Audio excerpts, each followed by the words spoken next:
Hey guys, welcome to my channel Janu Sai. గురు పౌర్ణమి రోజు అన్ఎక్స్పెక్టెడ్గా అరుణాచలం అయితే వెళ్ళాం. తిరుపతి నుంచి సాయంత్రం అరౌండ్ 6:30కి అరుణాచలం అయితే స్టార్ట్ అయ్యాం. 12:30కి రీచ్ అవ్వాల్సింది 2 అయ్యింది. ఎందుకంటే గురు పౌర్ణమి తెలిసిందే, ఫుల్ ట్రాఫిక్ అండ్ రష్ ఉండే. 2:30కి గిరి ప్రదక్షిణ స్టార్ట్ చేస్తే మార్నింగ్ 8 అయ్యింది. ఒక హాఫ్ అన్ అవర్ అలా రెస్ట్ తీసుకొని టిఫిన్ చేసుకొని దర్శనంకి అయితే స్టార్ట్ అయ్యాం. మాకు దర్శనం అయితే 9 అవర్స్ పట్టింది. అసలు గిరి ప్రదక్షిణకి దర్శనంకి అసలు మా సరదా అయితే తీరిపోయింది. ఫుల్ టైర్డ్ అయిపోయాం.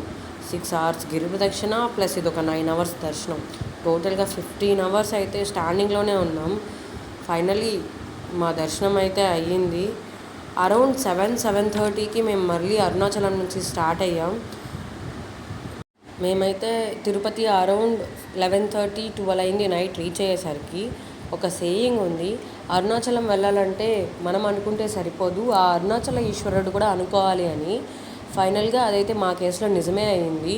ఇంకా 6 అవర్స్ తర్వాత ఇంకా మన వల్ల కాదు, క్యూ లైన్ ఏమో చాలా పెద్దదిగా ఉంది, ఇంకా వెళ్ళిపోదాం అనుకున్న టైంకి ఎలానో ఆ అరుణాచల ఈశ్వరుడే మమ్మల్ని దర్శనానికి పిలిపించుకున్నాడు.